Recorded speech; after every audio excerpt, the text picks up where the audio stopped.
1917 Russian Constituent Assembly election. Elections to the Russian Constituent Assembly were held on 25 November 1917, although some districts had polling on alternate days, around 2 months after they were originally meant to occur, having been organized as a result of events in the February Revolution. They are generally recognized to be the first free elections in Russian history. Various academic studies have given alternative results. However, all clearly indicate that the Bolsheviks were clear winners in the urban centers and also took around two-thirds of the votes of soldiers on the Western Front. Nevertheless, the Socialist-Revolutionary Party topped the polls on the strength of support from the country's rural peasantry, who were for the most part one-issue voters, that issue being land reform. The elections, however, did not produce a democratically elected government. The Constituent Assembly only met for a single day the following January before being dissolved by the Bolsheviks. All opposition parties were ultimately banned, and the Bolsheviks ruled the country as a one-party state. Background: the demand for a constituent assembly was a long-standing demand of the democratic and popular movements in Tsarist Russia. In the later phase of the February Revolution, Tsar Nicholas Roman II abdicated on March 2, 1917. The Russian Provisional Government was formed and pledged to carry through with holding elections for a constituent assembly. Consensus emerged between all major political parties to go ahead with the election. Nevertheless, the various political parties were divided over many details on the organization of the impending election. The Bolsheviks demanded immediate elections, whilst the Socialist-Revolutionaries wanted to postpone the vote for several months for it not to collide with the harvest season. Right-wing forces also pushed for a delay of the election. On March 19, 1917, a mass rally was held in Petrograd, demanding female suffrage. The march gathered some 40,000 participants. The protest was led by Vera Figner and Polixena Shishkina-Iovine. It moved from the Petrograd City Duma to the Tauride Palace, and the demonstrators refused to vacate the palace grounds before the provisional government and the Soviet committed to female suffrage. On July 20, 1917, the provisional government issued a decree awarding voting rights for women aged 20 years and above. In May, the political parties agreed on main principles of the election: proportional representation, universal suffrage, and secret ballot.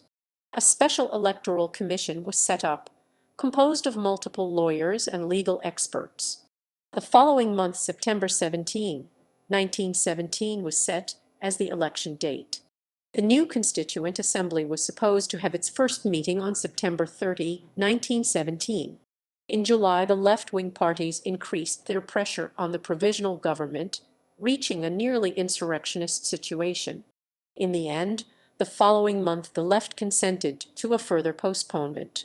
On August 9, 1917, a new date for the election was set by the provisional government, voting on November 12, and the first session of the Constituent Assembly would be held on November 28, 1917.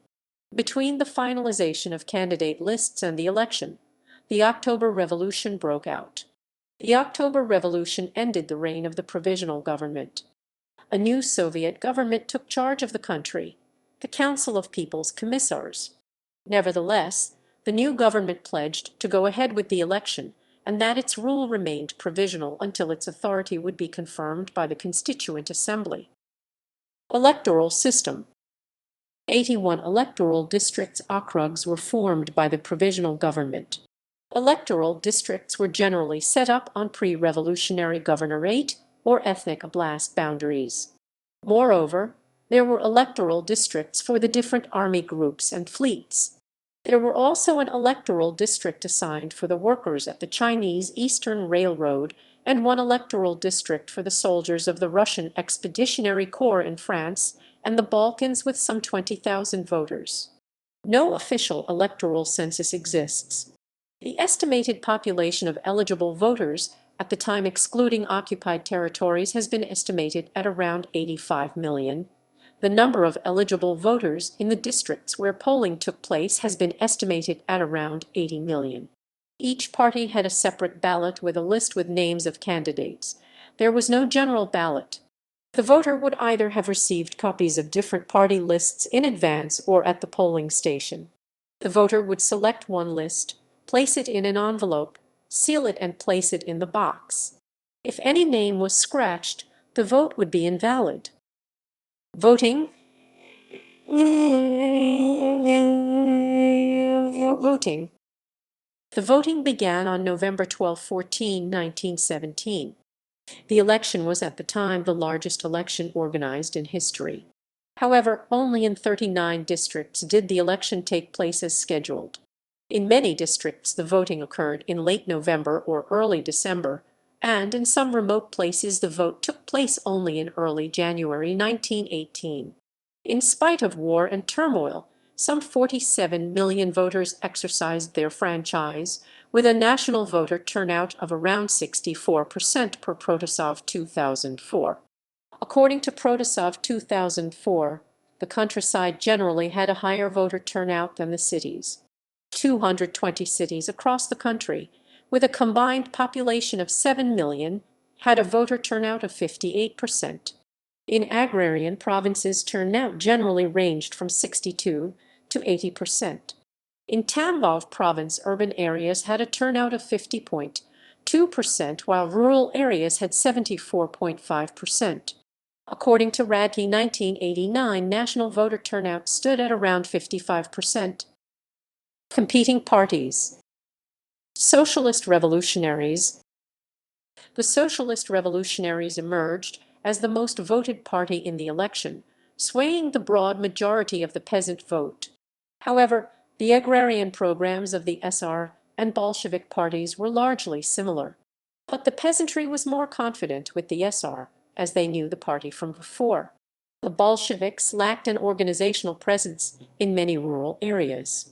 In areas where the Bolshevik electoral campaign had been active, for example, near to towns or garrisons, the peasant vote was somewhat evenly divided between SR and Bolsheviks. Moreover, whilst the SR enjoyed widespread support among the peasantry, the party lacked a strong organizational structure in rural areas. The party was highly dependent on peasant union, semstvos, cooperatives, and Soviets. On the issue of war and peace, the SR leadership had vowed not to enter into a separate peace with the Central Powers. The SR leadership condemned the peace talks initiated by the Bolsheviks, but to what extent the SR leadership was prepared to continue to the war was unclear at the time. Along with the Mensheviks, the SR supported the notion of engaging with other European socialist politicians to find a settlement to the ongoing World War. The filing of nominations for the election took place just as the split in the SR party was taking place. By late October, when the SR party lists were already set, the left Socialist Revolutionaries formed a separate party.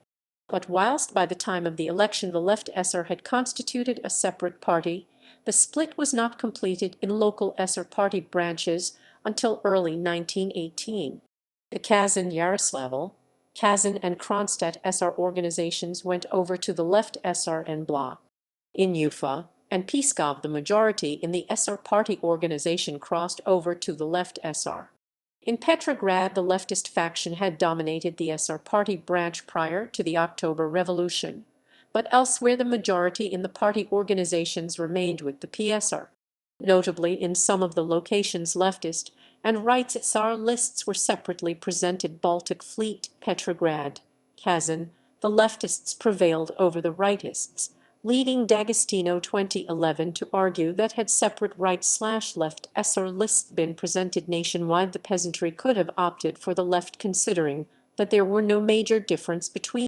A key Bolshevik argument against the legitimacy of the Constituent Assembly once it was elected was the fact that the lists had been finalized before the left SR constituted themselves as a separate party, and that if the left SR had stood separately, the Bolshevik and left SR would have won the majority vote. This was despite the left SR eventual opposition to the closure of the Constituent Assembly by the Bolsheviks. Per Sergei's account, 40 of 339 elected SR deputies were leftists and 50 belonged to Chernov's centrist faction. Smith points out that though the association with Soviet powers strengthened the PLSR popularity in the countryside, the schism did not transform the PLSR overnight into a large and well-organized political party, and during the following months of 1918 the PSR managed to regain control over some of the Soviets and local branches it lost to the left. Bolsheviks. In 1917, the Central Committee of the Russian Social Democratic Labor Party Bolsheviks had begun to allow mass membership without consulting with Lenin. On July 1, 1917, the Central Committee sent out an instruction to local party organizations to build a broad democratic unity ahead of the elections, to reach out to Menshevik internationalists, left-wing SR, and trade unions.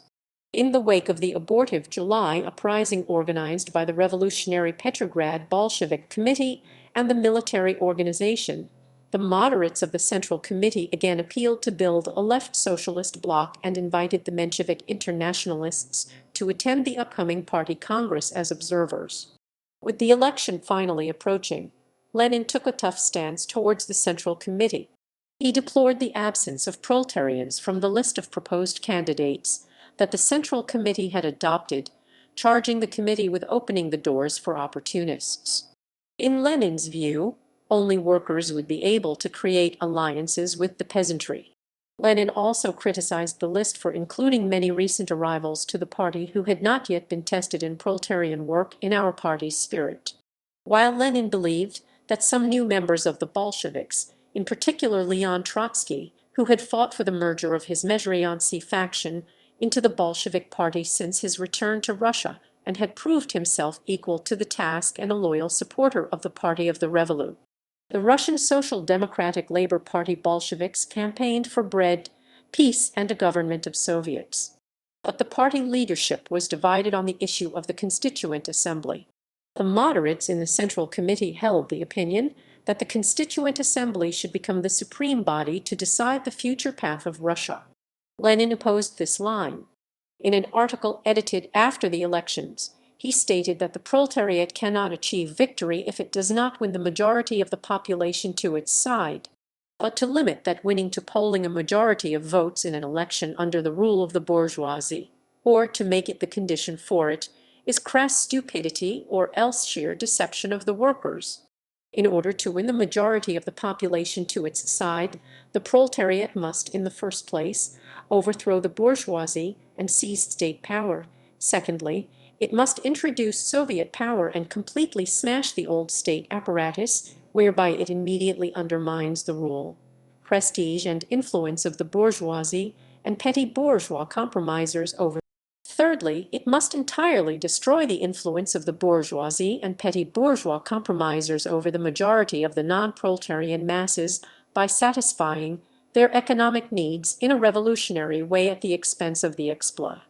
The party emerged victorious in the two main cities, Petrograd and Moscow, and emerged the major party in urban Russia overall. It won an absolute majority of votes in the Baltic Fleet, the Northern Front, and the Western Front. The call for immediate peace made the Bolsheviks popular in the military, winning around 42% of the votes from the armed forces. Often the election result is portrayed as an indicator for impopularity of the Bolsheviks, but as per Victor Serge, the strong showing of the Bolshevik vote in the main cities 18 days after the October Revolution broke out shows that there was a popular mandate from the industrial workers for the revolution. Mensheviks. By the time of the election, the Mensheviks had lost most of their influence in the Workers' Soviets. The election result confirmed the marginalization of the Mensheviks, obtaining a little over 1 million votes. In a fifth of the constituencies, pro-war Mensheviks and internationalists ran on competing slates, and in Petrograd and Kharkov the defensists had set up their own local organizations. Nearly half of the Menshevik vote came from Georgia. Cadets. The Cadet Party had changed its name to People's Freedom Party by 1917, but the new name was rarely used. Cadets campaigned for national unity, law and order, honor commitments to the allies of Russia, and honorable peace. The Cadets condemned Bolsheviks in election campaign.